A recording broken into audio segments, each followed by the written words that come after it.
Shalom, selamat malam Bapak Ibu, saudara-saudari, oma opa, dan seluruh jemaat yang diberkati oleh Tuhan. Kita patut mengucap syukur dan berterima kasih karena kita masih boleh diberikan kesempatan untuk melaksanakan ibadah keluarga pada malam hari ini.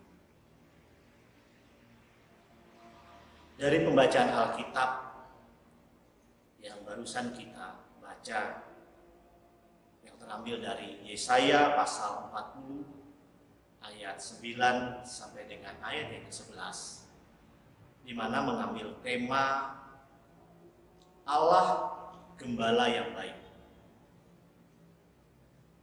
Sebelum kita merenungkan lebih dalam tentang kebenaran sabda firman Allah ini, saya mau mengajak dan bertanya kepada Bapak Ibu jemaat Tuhan yang secara khusus masih memberikan waktu dan kesempatan untuk beribadah dalam ibadah keluarga yang dilaksanakan setiap hari Rabu. Pertanyaannya adalah, siapakah pembawa kabar baik itu? Mari kita refleksikan pertanyaan ini dalam pendalaman yang terambil dalam kitab Yesaya pasal 40 ayat 9 sampai 11. Salah satu konteks penggambaran Allah yang dikenal pada masa pembuangan Babel adalah gembala yang baik.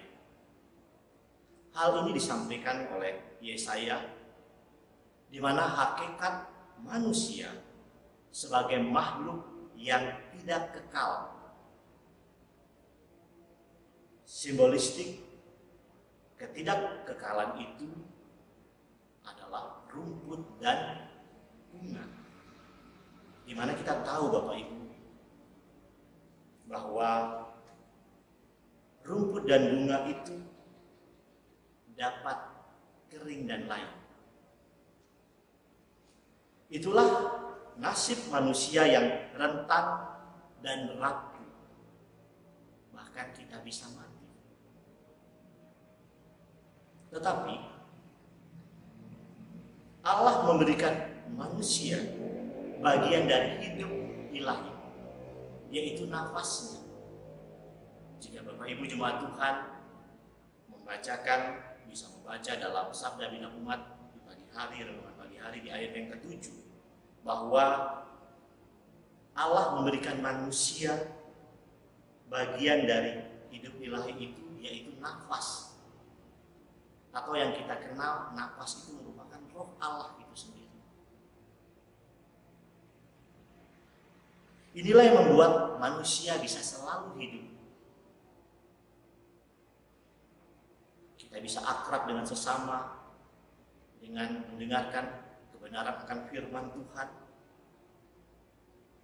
Kita bisa selalu dibaharui setiap laku dan tingkah kita.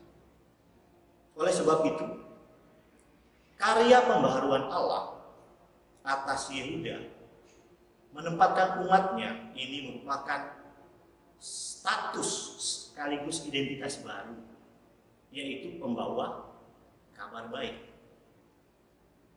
Di awal khotbah saya barusan, saya mempertanyakan siapa pembawa kabar baik itu. Mari kita bahas. Bapak Ibu jemaat Tuhan yang diberkati, bisa membaca dari ayat yang ke-9 dari Yesaya pasal 4.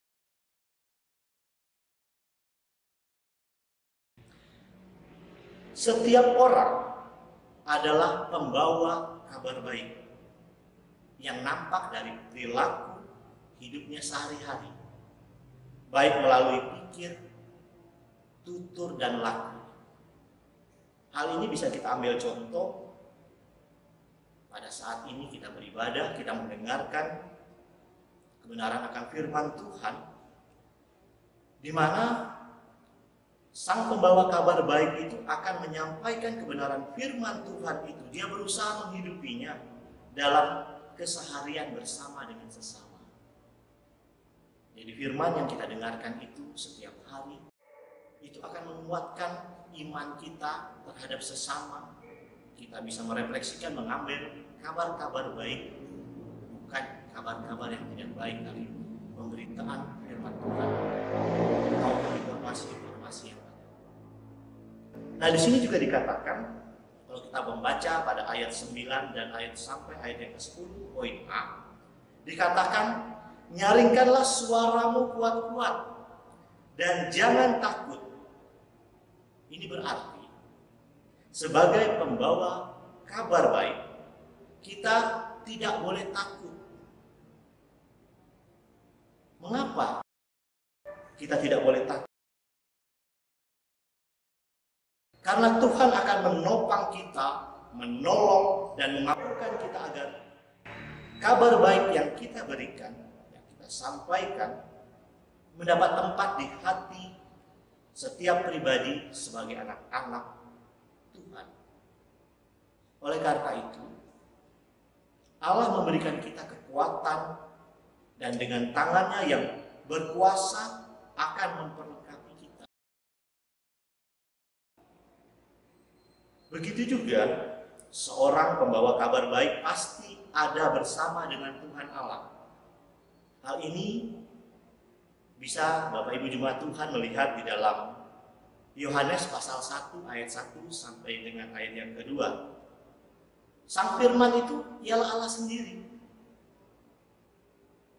Di mana firman yang hidup dan yang berkuasa membimbing orang percaya pada jalan kebenaran dan hidup. Artinya adalah Tuhan Allah berjalan di hadapan pembawa kabar baik itu. Jadi setiap berita atau kabar baik yang kita sampaikan, itu Tuhan selalu ada di depan kita. Karena dia akan selalu menjadi penuntun kita. Sebagai ilustrasi kepada kita semua jemaat yang diberkati oleh Tuhan, masa pandemi COVID-19 ini, berbagai macam rintangan, kesukaran, penderitaan yang kita alami, Tuhan mau mengajak kita sebagai pelaku atau pembawa berita baik. Itu bisa kita lakukan bukan hanya berdiri di atas mimbar atau kita memberikan penyampaian dalam firman Tuhan saja. Itu hanya sebagai salah satu. Tetapi kita sebagai jemaat yang baik, yang setia kepada Allah, kita bisa memanfaatkan media-media yang saat ini sedang berkembang. Salah satunya, tidak mustahil Bapak Ibu Jemaat Tuhan memiliki aplikasi-aplikasi sosial media, memiliki smartphone yang dapat membantu kita semua secara khusus jemaat, di mana kita di dalam jemaat di Jemaat Counselor terdiri dari dua sektor jemaat, ya, ada sektor 1 dan sektor 2. Kita bisa menjadi salah satu atau salah seorang menjadi pembawa kabar baik itu. Hal ini mengapa? Membawa kabar baik itu ketika orang yang menerimanya bisa meresapi, bisa mengikuti, bahkan bisa melakukannya.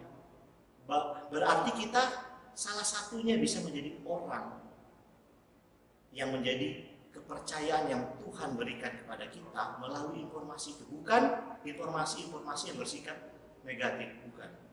Jadi melalui media-media sosial, media online, saya mengajak kepada Bapak Ibu Jemaat saudara-saudari bahwa kita harus menggunakan dengan bijak,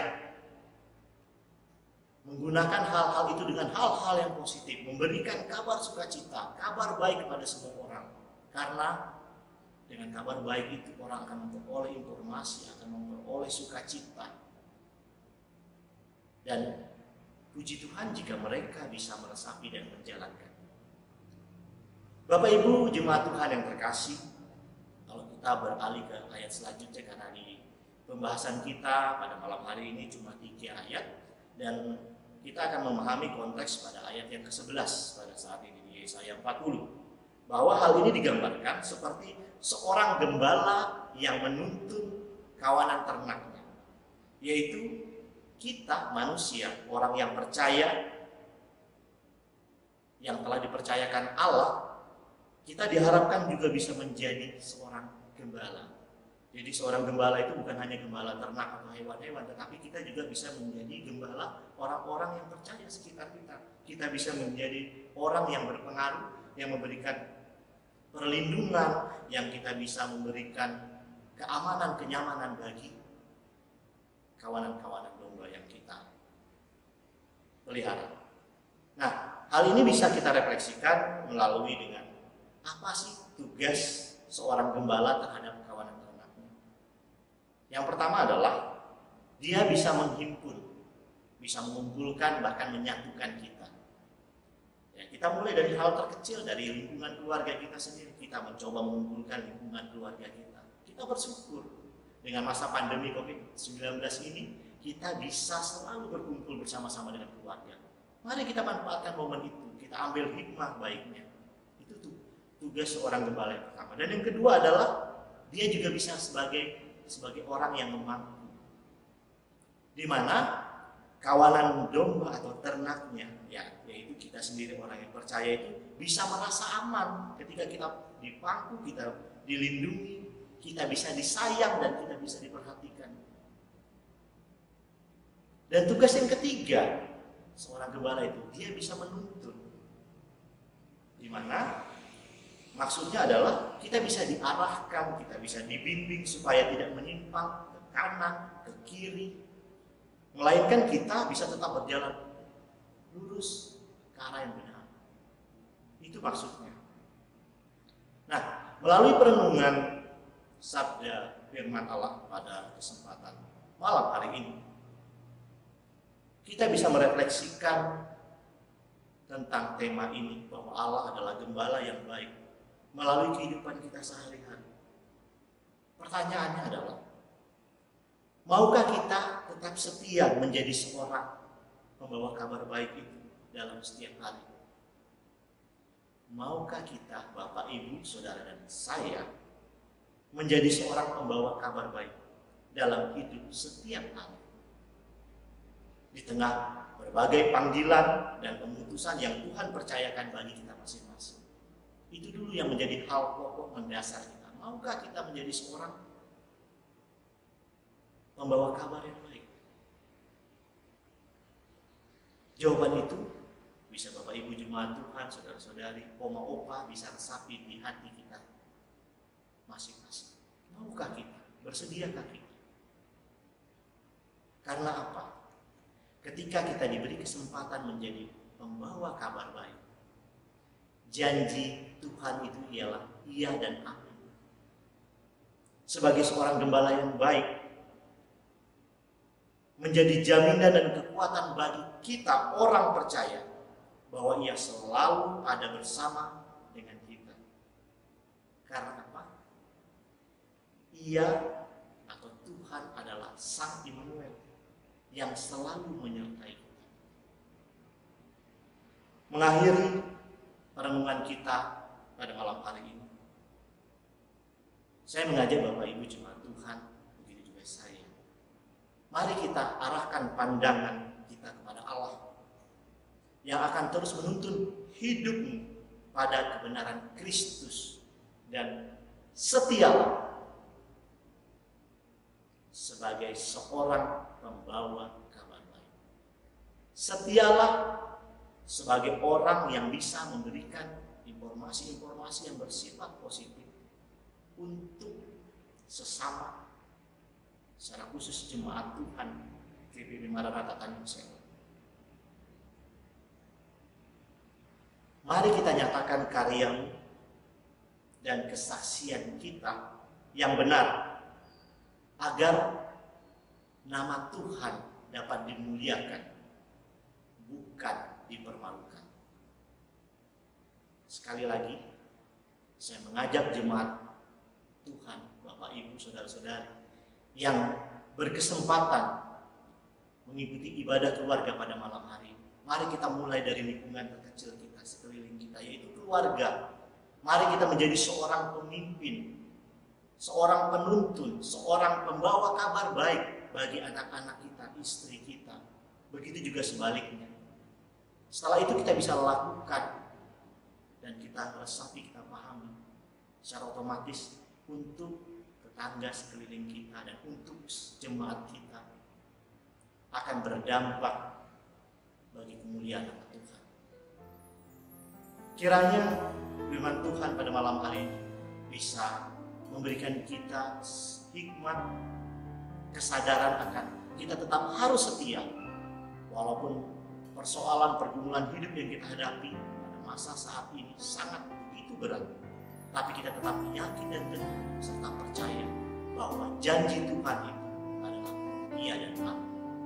Tuhan Yesus memberkati.